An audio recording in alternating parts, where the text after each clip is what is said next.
soek ek na die groot pad om daar langs te draf, oral draai die paadjies van sy woorde af, die bos herinnering, die bos vergeet, het ek ook verdwaal, trap ek uit my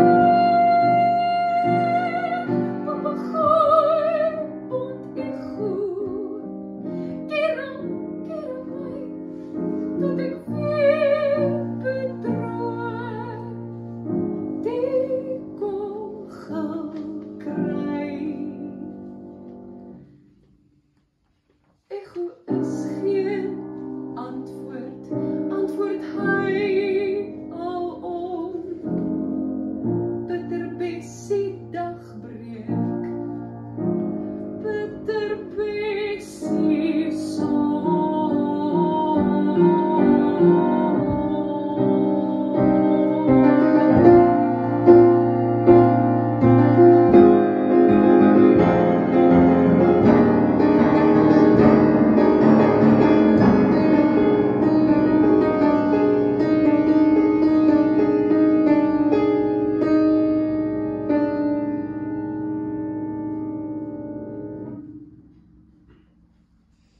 Tydens Ingrid se besoek in Europa het haar verhouding met Andrei Peebrink 'n finale breekpunt bereik.